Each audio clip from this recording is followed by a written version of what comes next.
Welcome to the Toffee Blues, your source for all things Everton. I am Connor Williams and we are back once again with another 24/7 news report. I start this 24/7 news report with some headline news, and the headline news is that Everton are very interested in former Lille coach Christophe Galtier and have already opened talks with the French manager. He was set to join Nice, but nothing was signed.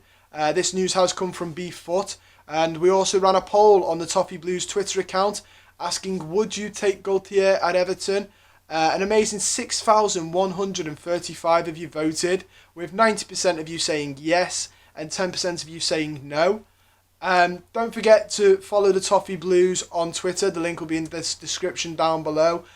Polls are very often posted on there, about managers, players, and I very often read them out in the video. So if you want your voice heard and your opinion heard, don't forget to follow them and vote on our polls. Duncan Castles has also said that Everton have been in contact with Christophe Galtier's agents. For me, massive fan of this. From the suspects that we've been naming, he's probably my number one. Lille have had a fantastic season. He works very well with a director of football, and Luis Campos, a personal favourite of mine, has come out and said that he is one of the best suited managers for the Everton job. He also plays a 4-4-2, and it's a bit pressing, it's a bit aggressive. I think he'd work well at Goodison, and he's very progressive. He gives young players a chance, helps them grow in their career. He ticks a lot of the boxes of what Everton fans want, and out of the ones that I quite like, he is one of my top ones. So fingers crossed, come on Everton. The Daily Mail are also reporting that Crystal Palace have stepped away from talks with Nuno Espirito Santo. Palace were hoping to appoint the manager quickly due to Everton's interest, but Nuno made a series of demands and Palace have stepped away. The Telegraph are also reporting that Everton is still interested in Nuno, and Everton have made some inquiries about Graham Potter and Antonio Conte. Again, I read about this. Nuno apparently made big demands with us as well, wanted a lot of backroom staff changing, wanted a couple of players brought in. Pedro Neto was one of the ones mentioned. For me, I'm not a massive fan of having Nuno here, especially when we've got the likes of Galtier being mentioned. I know the board, or Managerial, seems to be quite hot on him. I think he's running the risk of demanding himself out of clubs at the minute. Palace, I think, personally, is a step below us for him. But to go to Palace and make these demands as well, Palace quite rightfully have gone, you know what, no. As for Graham Potter and Antonio Conte would be fantastic. He's just won the Serie A with Inter Milan. He would be a fantastic manager. He very much suits the Hollywood signing. Graham Potter, I actually really, really like. Graham Potter, I think he's a fantastic manager. I think in a bigger club he would do better. The way his philosophy's set out. Just if you don't know much about him other than the fact he manages Brighton and they've had a finish quite low in the table, if that's all you're basing him off, I plead with you to go read up about him. His philosophy, how intelligent he is, his trip to Sweden to learn. He managed the team of Sweden, Östersunds, made them better, came back. He has made Brighton play more attractive football, and I do believe that the script written that he just is one good striker away from a very good team at Brighton. I am a big fan of Potter, not as much as Galtier, just because I think he suits Everton more. But Potter is a decent one. Antonio Conte, I mean, like I said, he's just won the Serie A. He's a Hollywood signing and he's a very good manager. We also have the news that Farhad Mejri and Nuno Espirito Santo met in London on Monday to talk about the vacant role. No agreement was made or was set to be made, and then Nuno met with Palace the following day. This has come from Duncan Castles. Duncan Castles did also say that Palace thought they had an agreement with Nuno and even had contracts written up ready to sign. However, Everton pushed Santo and he was undecided on which offer was the best. This caused Palace to withdraw along with Nuno's increasing demands. For me, I've said this, I'm not a massive Nuno fan. I've just said, I prefer Galtier. I'm a fan of Potter, massive fan of him. I've said in previous videos, do I want us to be the test tube? But I think he's a very good manager who's going to go on to very good things. And I like what he's done. He's gone the hard way about it. He's gone out, earned his badges, gone out to Sweden, got some first team experience. and you can sort of see his identity. That's the big one for me. Same with Galtier, you can see the identity those managers have, which is what I think Everton need. They need an identity. We need a manager who's, got a plan. It's great that, if he can work with what we've got, which I think Galtier and Potter work well with young players, which, obviously is what we want. We've got Tom Davis, who's still relatively young, and we've got a couple of lads out on loan. Anthony Gordon, who wasn't probably given the best chance under Ancelotti, but when played for us did show that he's got a lot of potential. Nuno, on the other hand, I think he plays quite, defensive football at times. It's not the most exciting games to watch, and they have struggled. But again, give him credit. He helped build Wolves up from the Championship, and they did do well in the Championship. They did well in their, the first 2 seasons. It's only this season they've struggled, and you do have to count Raul Jimenez's injury, which was horrific and nobody could see coming. Then on, they have had a couple more injuries, and you've got to question the backroom staff.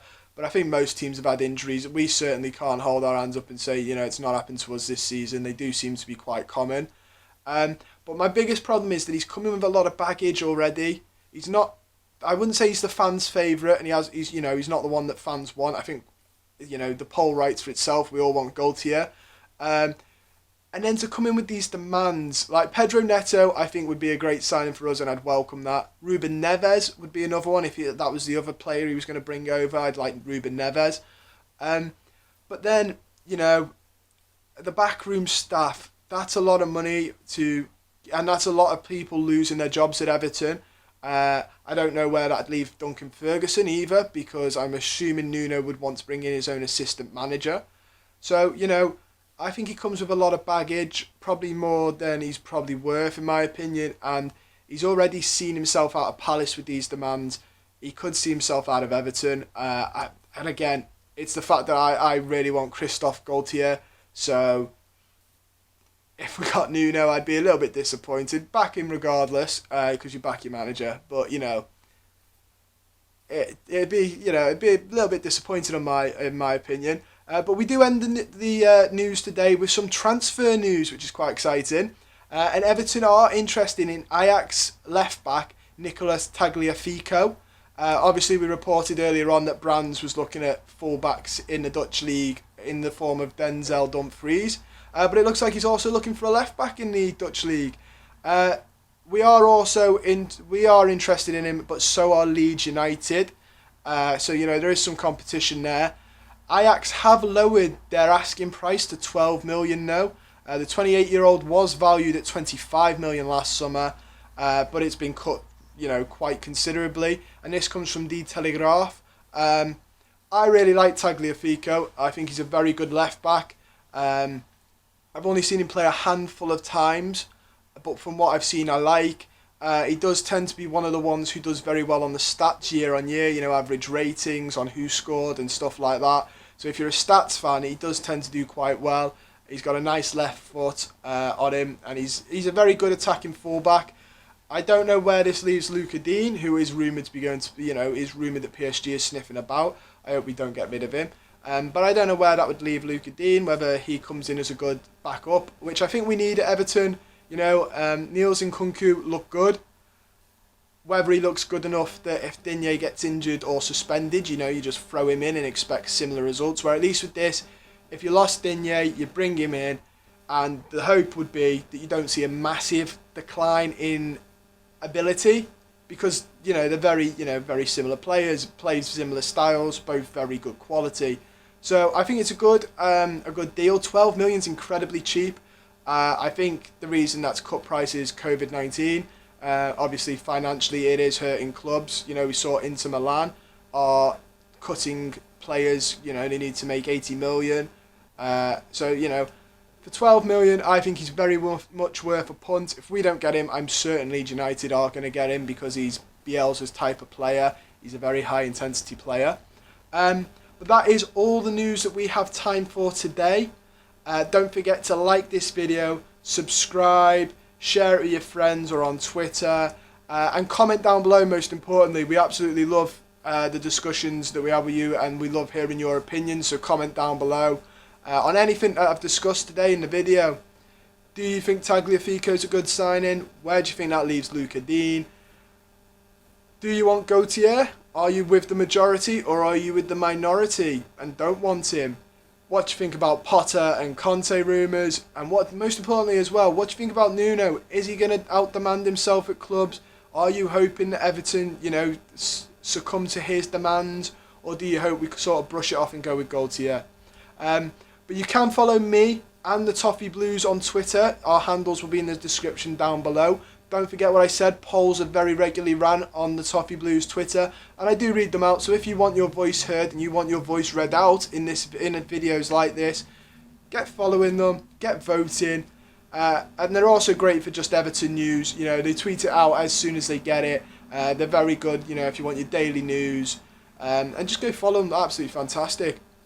But that's all from me, so take care guys, enjoy the nice weather we're having, and I'll be back soon with some more news.